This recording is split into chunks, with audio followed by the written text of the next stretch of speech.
नमस्कार। मैं मीरा और आप सभी का गुरुमंत्र में हार्दिक स्वागत करती हूँ। आज हम एक विशेष कथा की ओर बढ़ रहे हैं, श्री कृष्ण के अंतिम समय की कथा। हम सभी जानते हैं कि श्री कृष्ण, जो स्वयं भगवान विष्णु के अवतार थे, इस धरती पर धर्म की स्थापना के लिए आए थे। लेकिन क्या आपने कभी सोचा है कि स्वयं श्री कृष्ण को भी कर्म के सिद्धांत का सामना करना पड़ा? हाँ, आज हम आपको वह कथा सुनाने जा रहे हैं जब द्वारका का अंत निकट था, महाभारत समाप्त हो चुका था और स्वयं योगेश्वर कृष्ण अपनी लीला पूर्ण करने वाले थे। कैसे उनके जीवन के अंतिम क्षणों में कर्म का प्रभाव प्रकट हुआ, कैसे विधि के विधान ने उन्हें भी अपने नियमों में बांध लिया और कैसे उनके जाने के बाद भी उनकी दिव्य उपस्थिति हमें मार्गदर्शन देती रही। यह कथा केवल एक इतिहास नहीं, बल्कि जीवन के गहरे रहस्यों को उजागर करने वाली सीख है। तो जुड़े रहिए गुरुमंत्र के साथ और जानिए वह अद्भुत कथा जो कर्म के चक्र और जीवन के सत्य को समझने में हमारी सहायता करेगी। हरि ओम। महाभारत के युद्ध के बाद जब धर्म की पुनः स्थापना हो गई और पांडवों ने हस्तिनापुर का शासन संभाल लिया, तब भगवान श्री कृष्ण द्वारका लौट गए। उनके शासन में द्वारका समृद्ध और शक्तिशाली थी, लेकिन समय के चक्र को कोई नहीं रोक सकता। एक दिन यदुवंशी राजकुमारों ने महर्षि दुर्वासा के साथ एक छल किया।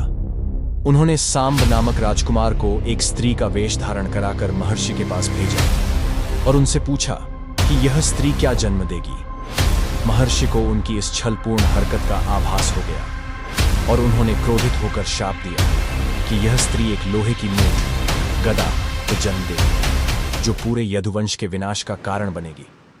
वास्तव में सांब के पेट से एक लोहे की मूठ उत्पन्न हुई। यदुवंशी डर गए और उसे समुद्र में फेंक दिया, लेकिन समुद्र की लहरों ने इसे तोड़कर कई छोटे छोटे टुकड़ों में बदल दिया, जो बाद में सरकंडों, एक प्रकार की घास, के रूप में उग आए।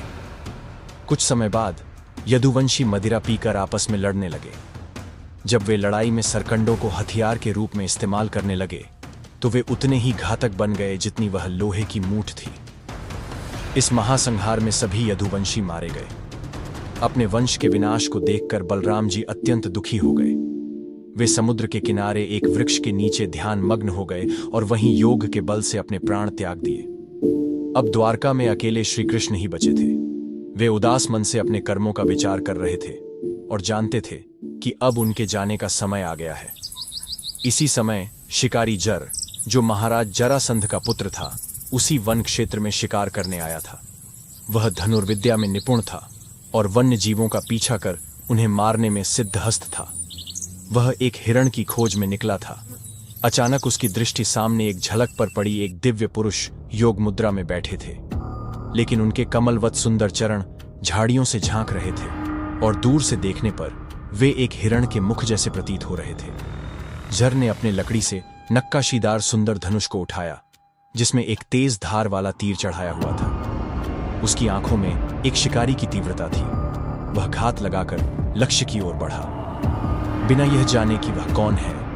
उसने अपने अनुभव और कुशलता के साथ निशाना साधा और पूरी शक्ति से तीर छोड़ दिया। तीर हवा में सीटी बजाता हुआ तेजी से आगे बढ़ा और जाकर श्री कृष्ण के चरणों में गहरा घुस गया। उस क्षण समय जैसे ठहर गया। प्रकृति एक अजीब सन्नाटे में डूब गई। श्री कृष्ण के मुख पर कोई पीड़ा नहीं थी, बल्कि उनके अधरों पर एक हल्की मुस्कान थी, मानो वे इस क्षण की प्रतीक्षा कर रहे थे।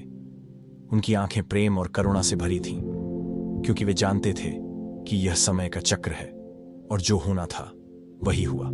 जब शिकारी पास आया और देखा कि यह कोई और नहीं बल्कि स्वयं श्री कृष्ण है, तो वह भयभीत हो गया और उनसे क्षमा मांगने लगा। इसके पश्चात भगवान श्री कृष्ण ने योग बल से अपना देह त्याग दिया और वैकुंठ धाम प्रस्थान कर गए। श्री कृष्ण के जाने के बाद द्वारका धीरे धीरे समुद्र में समा गई। जब अर्जुन को श्री कृष्ण के जाने का समाचार मिला, तो वे अत्यंत दुखी हुए और द्वारका पहुंचे। वहां का विनाश देखकर वे रो पड़े। श्री कृष्ण के जाने के साथ ही कलयुग का आगमन हुआ और धर्म धीरे धीरे क्षीण होने लगा। भगवान श्री कृष्ण अपने भक्तों के साथ वैकुंठ में विराजमान हो गए। इस प्रकार भगवान श्री कृष्ण ने लीला समाप्त कर इस धरा को त्याग दिया, लेकिन उनका नाम, गुण और उपदेश सदा के लिए अमर हो गए। भगवान श्री कृष्ण के जाने के बाद भी उनकी शिक्षाएं, उनका प्रेम और उनकी लीलाएं भक्तों के हृदय में सदा जीवित रहेंगी। भगवान श्री कृष्ण की कृपा आप पर बनी रहे। अगर आपको यह कथा पसंद आई हो तो लाइक, सब्सक्राइब और शेयर करें। साथ ही बेल आइकन दबाएं ताकि नई कथाओं की नोटिफिकेशन मिले। कमेंट में बताएं कि आपको यह कथा कैसी लगी और अगली बार कौन सी कथा सुनना चाहेंगे।